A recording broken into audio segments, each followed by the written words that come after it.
வேட்பாளர் லிஸ்ட் மட்டும் வரணும் சார். எத்தனை பிரச்சனை வெடிக்குது மட்டும் பாருங்கள். ஏன்னா நிறைய பேர் சீட்டு வாங்கி கொடுக்குறேன் அப்படின்னு ஒரு வசூல் பண்ணக்கூடிய வேலையில் இறங்கியிருக்கிறாங்க நிறைய ஆட்கள். அவங்களாம் நம்பி காசு கொடுத்துக்கிட்டு இருக்காங்க. காசு கொடுத்துருக்காங்க, வாங்கி தரேன்னு சொல்கிறாங்க. ஊரில் வந்து ஆளை கூட்டுறானுங்க, இங்கே தங்க வைக்கிறானுங்க. ஒரு மாதம் தங்கி இருக்க ஆட்கள்லாம் சுற்றிட்டு இருக்கானுங்க. இங்கே சீட்டு வாங்கி தராது வாங்கி தரானு அவங்களுக்கு செலவழிச்சிட்டு இருக்காங்க.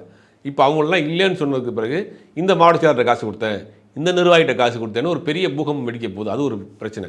ரெண்டாவது என்ன சொல்லலாம், ஆனால் கட்சிக்குள்ள 2 கோடி ரூபா மினிமம் செலவழிக்கக்கூடிய கெப்பாசிட்டி உள்ள ஆள் மட்டும் உள்ளே வாங்குறாங்க. அப்படி பார்த்தீங்கன்னா ஒரு 60-70 பேருக்கு மேலே தாண்டலைங்கிறாங்க. மிச்சம் உள்ள கேண்டிடேட்லாம் வந்து இவங்க பிறகு தான் போடணும், இவங்க கை காசு செலவழித்து தான் போடணும். அது என்ன பண்ண போகிறாங்கங்கிறது தெரியல.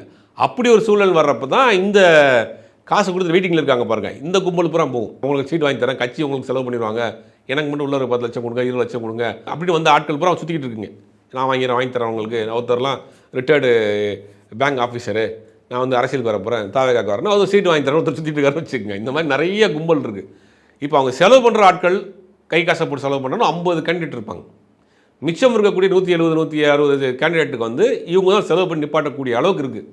அப்படி செலவு பண்ணி நிப்பாட்டக்கூடிய அளவுக்கு தாவேக்காவை பொறுத்த வரைக்கும் வந்து காசு செலவு பண்ணுவாங்களான்னு தெரியல. 150 கேண்டிடேட் வரைக்கும் அவங்க கொண்டு வரதே பெரும்பாடு அப்படிங்கிறாங்க. 50 வரைக்கும் ரெடி பண்ணிட்டாங்க. மிச்சம் உள்ள 100 கொண்டு வர்றதுக்கே பெரும்பாடாக இருக்குது அப்படிங்கிறாங்க. ஒரு வேட்பாளர் தேர்வே அவங்களுக்கு பெரிய குழப்பமாக தான் இருக்குது.